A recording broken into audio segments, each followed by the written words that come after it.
Axel Sola, Rhys McKee.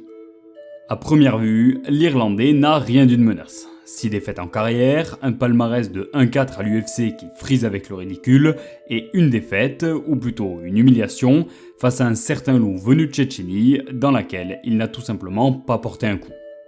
Pourtant, le sous-estimer serait une grosse erreur. Déjà parce que Skeletor tape fort. Très fort. En 14 victoires, il s'est imposé 100% du temps avant le limite, ce qui est déjà impressionnant en soi, mais surtout a mis KO 11 de ses adversaires. Autrement dit, pour un profil comme Axel qui laisse parfois des ouvertures debout, le risque d'une frappe mettant fin au combat n'est pas à exclure, loin de là. En prime, même si le palmarès de McKee à l'UFC n'est pas vraiment brillant, il a tout de même été champion du Cage Warrior et du BAMMA, de grosses organisations européennes, à l'image d'Axel Alares. Mais le réel danger est ailleurs.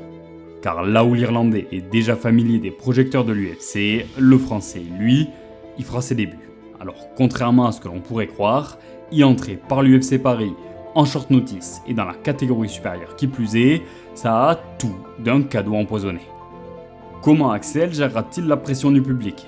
Tombera-t-il dans le piège de vouloir trop en faire pour montrer qu'il a sa place, au risque de commettre des erreurs préjudiciables ? Parviendra-t-il à combler la différence de gabarit avec son adversaire, près de 10 cm plus grand et à la longe colossale de près de 2 mètres ? En somme, comme beaucoup des oppositions à venir, ce combat, prenable en apparence, pourrait se révéler être un véritable traquenard, pouvant même mener à un chaos terrible pour la première d'un des prospects les plus prometteurs du MMA français.